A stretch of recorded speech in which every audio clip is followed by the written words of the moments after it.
Hello and welcome to RollBound. My name is Chas and I am the DM for this wonderful group.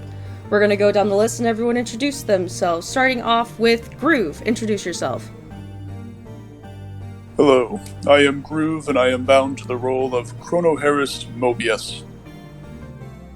Alrighty, and Allie. Hello, I am Ali. I am bound to the role of Charybdis Mobius. Alrighty, Minnow. Hello, my name is Minnow. I am bound to the role of Lady Reverie. Awesome. Mickey. Hi, I'm Mickey, and I'm bound to the role of Maria. And last but never least, Joey. My name is Joey, and I am bound to the role of Winfrey McNeil. Sweep it up and then just, bring the dustpan over to Colonel Harris. It's got, a few leaves in it, While that's going on, Lady Reverie is going to run over to Winfrey and say, "Alright, that was really good, but hold out your hands." And, before you even do, is going to, reach for your wrist that she saw you slice earlier. And then, as she does, notices that they have closed up entirely. Is there, any mark or any sign that that's how your magic had worked? From the cut vein in your hands? Well, so there's, actually, now that you're taking a look, you can see that, it doesn't, how do I describe this? It doesn't necessarily look like there's, any scar tissue at all. It looks as if, everything has resealed completely, but you can see what looks like a, you know how your hands just have, those natural wrinkles in them? You can see what looks like something similar to that, but it wraps around the wrist like a bracelet. Interesting. Okay. Well, noticing that, and noticing that you are, not actively bleeding or wounded, Reverie will quickly pull her hands back because she gets the impression Winfrey does not like being touched, and says, "That was amazing. How did you do that?" Well, the, magic that I do requires a little bit of a focus, so to speak, and, well, since this is where everything comes from, I figured there needs to be a way to channel it. So, what better way to channel my magic than through myself? Got nothing else besides me all the time. That's amazing. I mean, as long as you're not hurting yourself, though, right? You have it under control? Oh, yeah, no, there's no, how would I say it? It's, I'm not hurting myself, if that's what you're asking. That is exactly what I'm asking. Okay, that's good. You want a hug? I'd rather you stepped about 6 cities away from me, actually. I figured that would be the response. Good work, darling. And I'll walk over to Maria as well. And I'll say, How did you do that? You called the fire a bitch and I heard it get sad.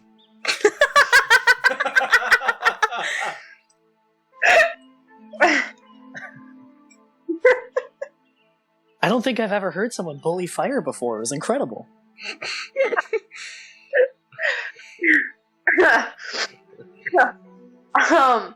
It's just...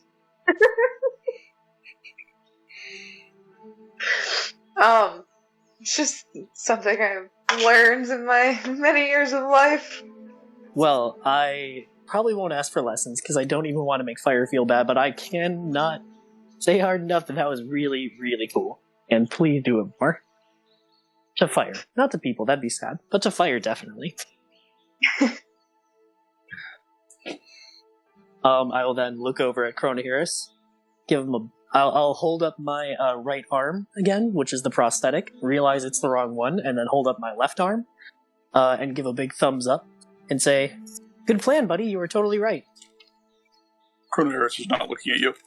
As Reverie is doing that, Charybdis has, trudged up to Chronoharris and says, "I swept up the remains. I'm sorry." She, looks down, clearly disappointed in her performance. Thank you, Charybdis. He takes it and he looks at it for a moment and he says, "Oh, my gods, I've never seen so well swept up dust. Thank you, brother. Truly, whoever swept this up is a paragon of sweeping. Charybdis smirks a bit and giggles and kind of looks between everybody and says, "Did anybody get hurt?" No, let's continue. Oh, I guess we did pretty good then. We did great. Also, Charybdis now looks over at Maria. What was that you did? They were all ready to burn us, and then they just, stopped. I've never seen anything like that before. I don't know exactly what you're trying to, ask. And, Maria is just, rubbing the back of her head and just, obviously, flustered of, weird, at the same time she, likes the attention on her. But, at this moment, she's I don't know what to do. You don't Maria need to does. answer that without a lawyer, dear. Charybdis just kind of, just holds up a finger and then just, has a smirk on her face and says, "Alright, fine. Keep your secrets." Then she winks at Maria and then keeps walking. Colonel Harris, are you just holding a dustpan full of dust? He will stick it into a little burlap sack, wrap it up for later, and he's going to take out the map again. Mark in your inventory, Groove, that you have 3 units of fire dust. Units, fire dust, got it. I don't know what that does, but it sounds awesome. Yeah, cool. So, you said you looked at the map again? Yep. He is getting right back to it. Yeah, y'all were traveling, I think I said 4 or 5 hours at this point? It was a long time-ish. Yeah. Actually, let me make a roll. While you're doing that, did we, now that we've defeated those things, did we get a sense for, what they were, where they came from, why they decided to try and kill us? Make me a survival check. Oh, 20. Yeah, so, after, dusting up the remains and having a close encounter with them, you would guess that these are, basically, they are sprites of elemental energy that you assume that core is what keeps them up, and that them branching off and splitting into multiple pieces, you would derive that is a defense tactic more than an offensive tactic. A thing to confuse people. Oh no, if we keep killing them, they're going to just make more, so we should leave. Charybdis, as she has this revelation, just kind of says, "Huh. The effective defense mechanism. Worked on me." And then just keeps walking. And you also can derive that what they dropped is a powder that sort of harnesses that elemental energy that they were made out of. Cool. Write that down.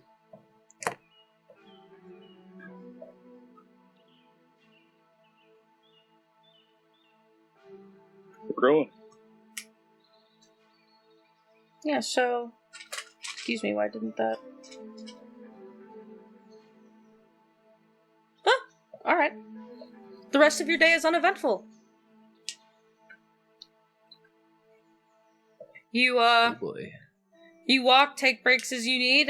At around, 8 o'clock, 9 o'clock, the sun, by then, has started setting. Has been setting for a little bit. Okay. Awesome. How many hours have you been traveling? About 9. 9 or 10 9? hours. Yeah. Okay, so we can walk another... What is it?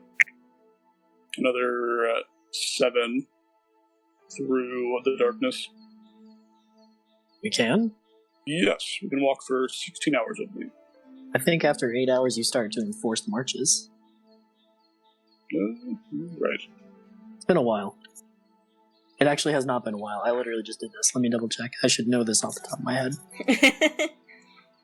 We literally just did a little campaign about this.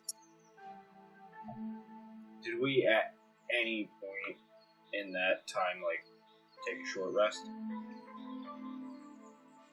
That would be up to y'all. It's a much Yeah, longer probably. day, so I would assume that y'all would need breaks a little more frequently than maybe the source would say on travel, Mhm. because you have more daytime to fill via travel.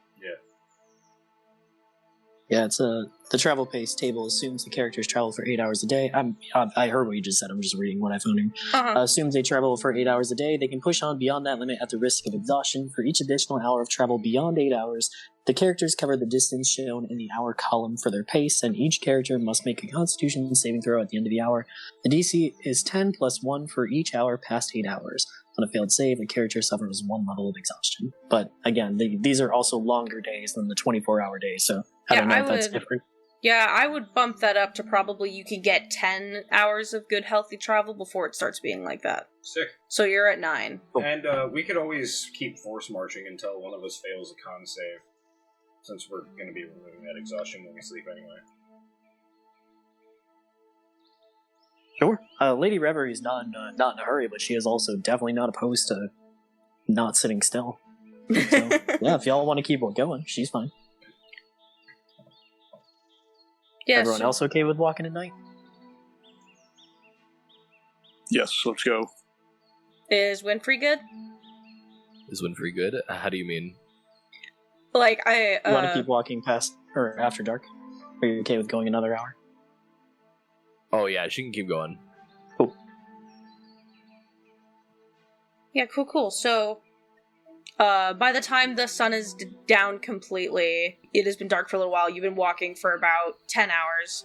At this point, the road is not as clear cut as it was before. It's sort of like, you can still tell that there's definitely a path. It's just obviously at this point in the walk, it's not as well maintained. And it is getting... It is very dark. Brother, do you maybe want to supply us with some light? I can't see a thing. Yes, Chrono Harris takes a moment, and he focuses on a memory of his past, the special candle holder he would use in many late nights of reading in the estate library. And as he does, in his hand, a flickering candlelight appears, which he tacks onto Charybdis.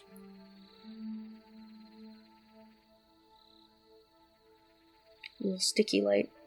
I'm kidding. How much light does that give y'all? I know y'all told me last session, I totally forgot. 20 feet bright and then 20 feet dim light beyond that, I believe. Oh, cool. Yeah, so the, when y'all hit the 10-hour mark, do you keep going, or do you... Are we doing the con saves? Oh, I Yeah, I we're think- already at that point. Okay, yeah. Sorry. Yeah, again, Based instead on of 8 the- hours, it's 10 hours. I put a little blue dot on the map where y'all are. Oh, so we're pretty much halfway there. Yeah. Alright, so it would take another 10 hours to get there, around? Yeah. Alright, yeah.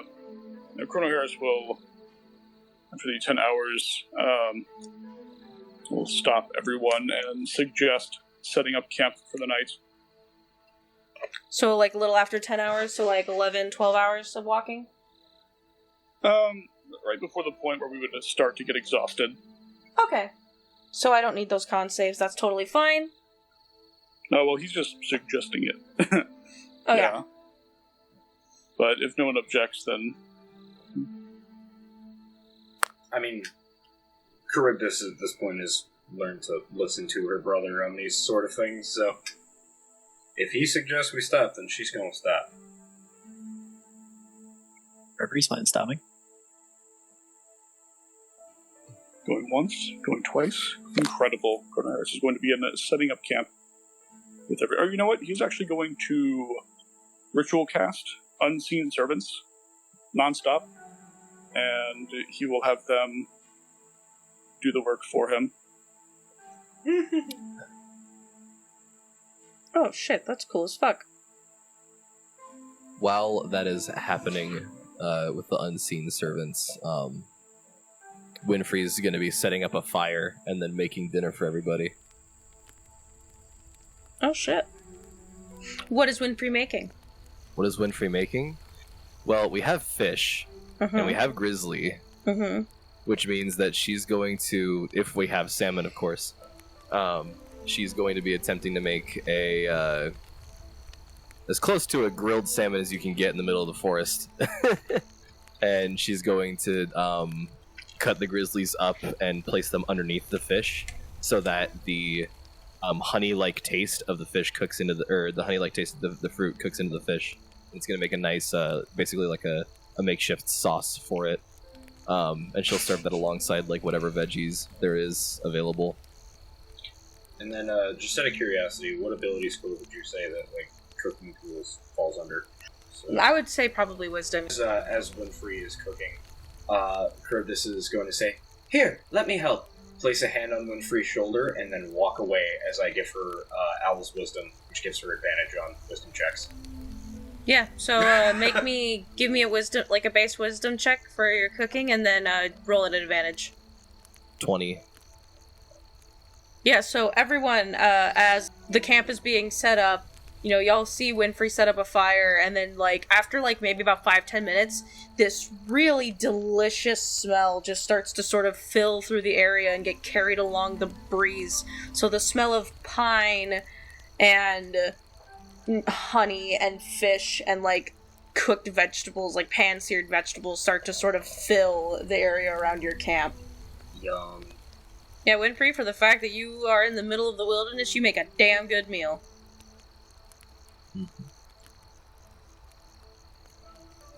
While they're sitting, Chrono Harris continually bringing about unseen servants. He will, I assume he's by the fire while Winfrey is cooking. He says, "I have a disturbing hypothesis I've been thinking on. What's that, brother?" That lady, Reverie. Looks like Lady she's... Reverie. Oh, I'm sorry, Yeah, are we here? Everyone's here. Okay, yeah, that's what I thought, that you were at a camp. So you say her name and she looks up with like a mouthful of food, still chewing. Not stopping. Looks like they're missing one of everything.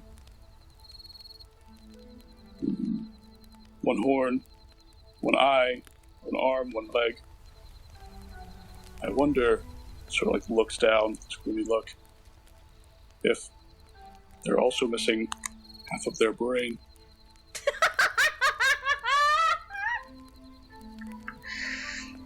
Lady Reverie just looks at you and smiles and said,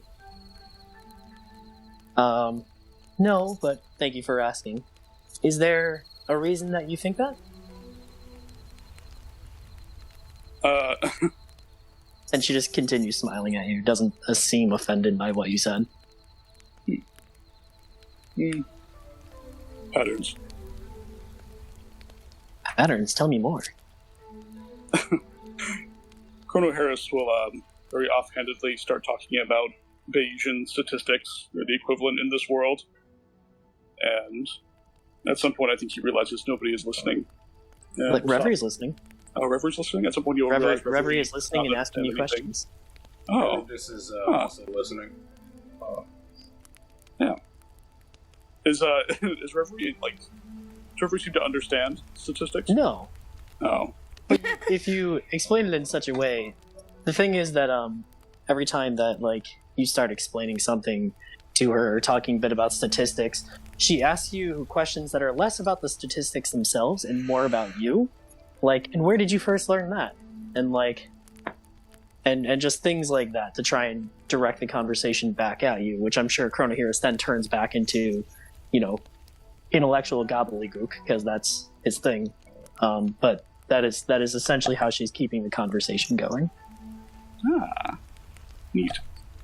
Charybdis is fucking enthralled by this.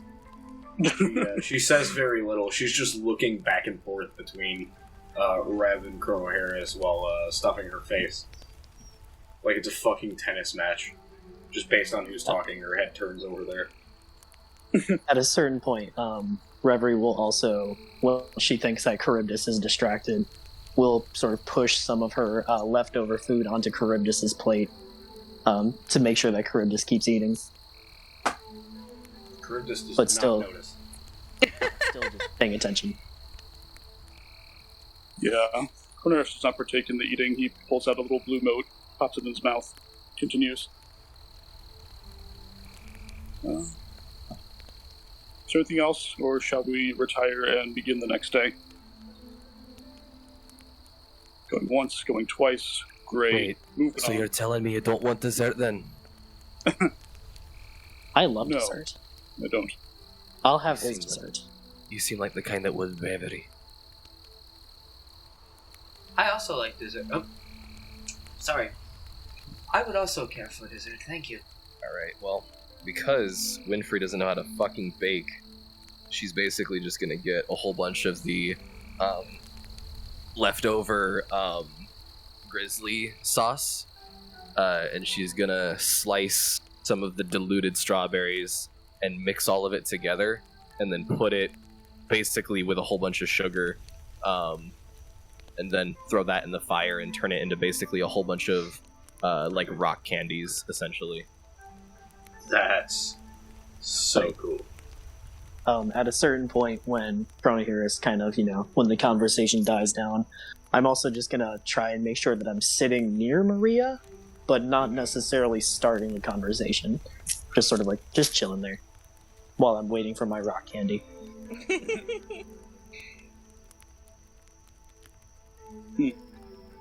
Nice. What's up with Is there anything those else? characters in rock candy?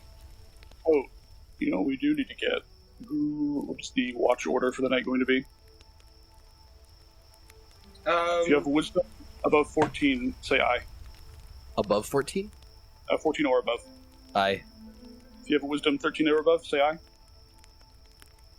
If you have wisdom 12 or above, say aye. Hi! If you have a wisdom... Okay. That's everyone. So, the watch order can be suggesting Chrono Harris, Winfrey, then Charybdis, or Reverie, then Chrono Harris. I'll take the third watch, because that's the worst watch. Wait, which watch are you Casual- taking? Third. Third? Okay. I'll take first then. Casual reminder to the party that Maria only needs 4 hours of actual rest. That's true. Maria can chill. That's why I'm taking Poopy first wisdom. watch, so that I can sleep the rest of the way through. Well, Maria can also take fourth watch at that point, because we need 4. Do we? Yeah, it's Yeah, 8 'cause hours we of have- rest, at least 6 of which must be asleep, but the other 2 hours are still technically rest. True. There's 8 All right. total. Yep.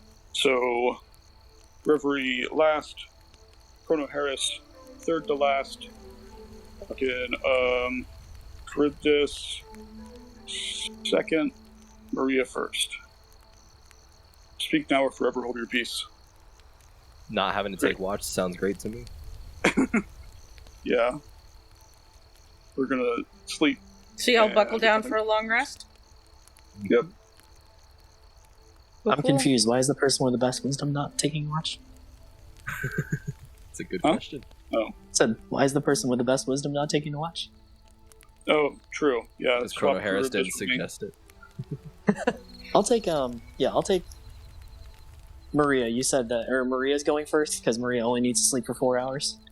There Yeah. was no- Because Maria doesn't even need to sleep that 4 hours, either. Yeah. Meditating, yeah. According to ye old Jeremy Crawford, elves can technically finish a long rest in 4 hours. Yeah. Neat.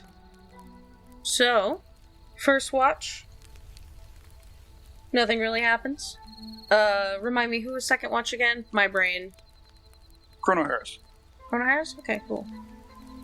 Chrono Harris, while you're on your watch, do you have your familiar overhead? Yes. Okay.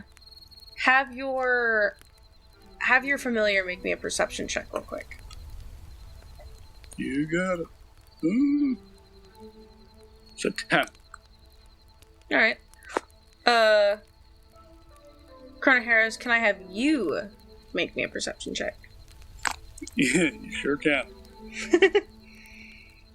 That is with guidance, that is a total of 25. Okay. Holy fuck. Chrono Harris, as it seems that your familiar has missed it, you do hear, while you're sitting down doing whatever it is you're trying to do while watching, you do hear a light crunch of the leaves in the surrounding forests. Standing at alert, he will look in the direction of the leaves. Like 25, does he see anything? You see what thinks they're being stealthy. You see sort of, human-shaped shadows kind of trying to hide amongst the trees. You can see in the sort of flickering and dancing firelight, their shadows sort of kind of bounce between the trunks of the trees. I see.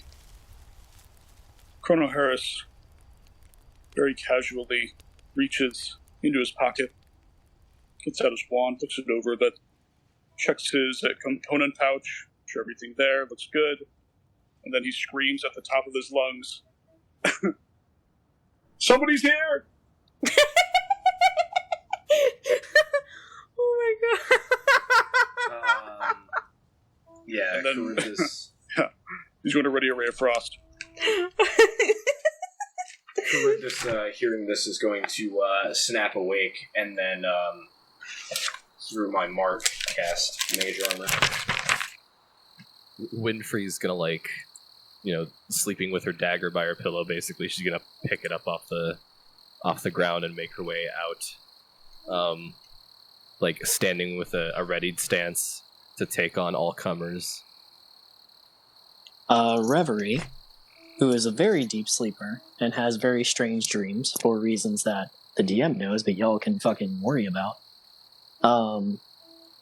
naps up, and as she does, she yells out, "I'll fucking kill you!" Oh. And stands up. Slowly. As she kind of scrambles to her foot, she is also putting on her leg. Because she does not sleep with it on. Chrono Harris yelling, backing up, "Somebody's here! Somebody's here! Come out, bitch!"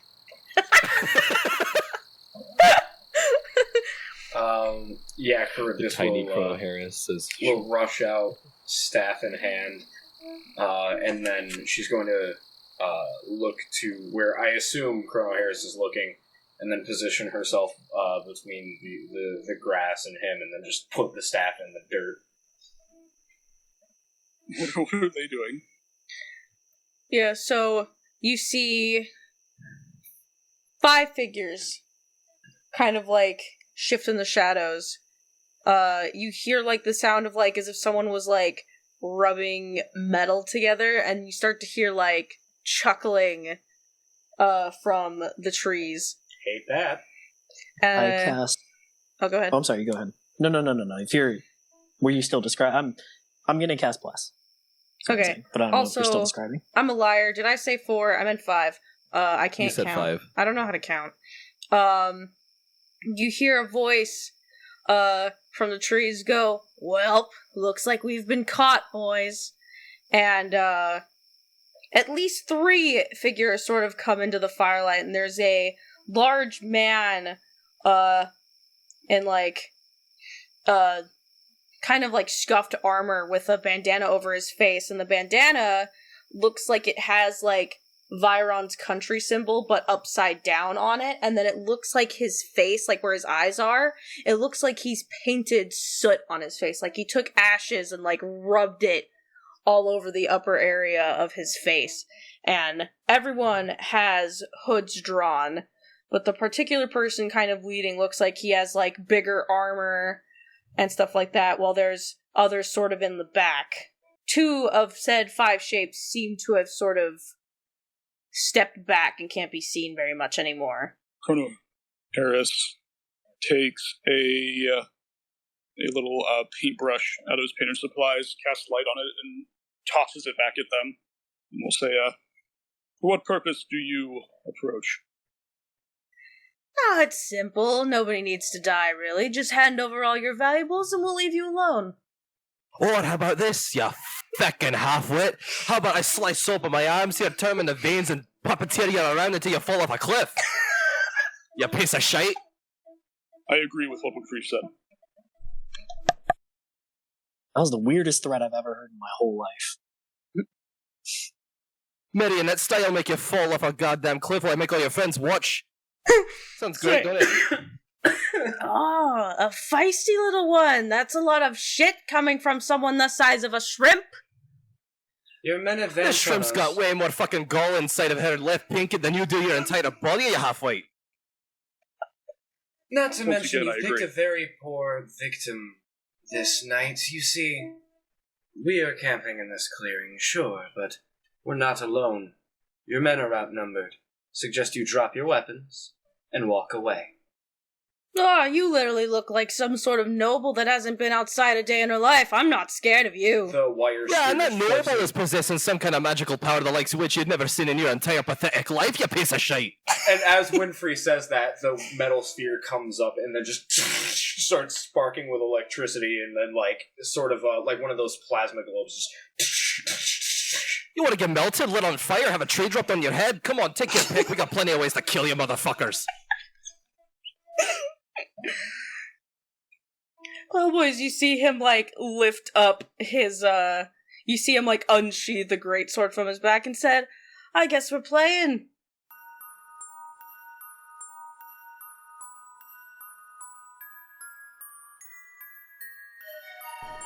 Hey everyone, this is your DM Chaz speaking, and thank you so much for watching the 7th episode of RollBound.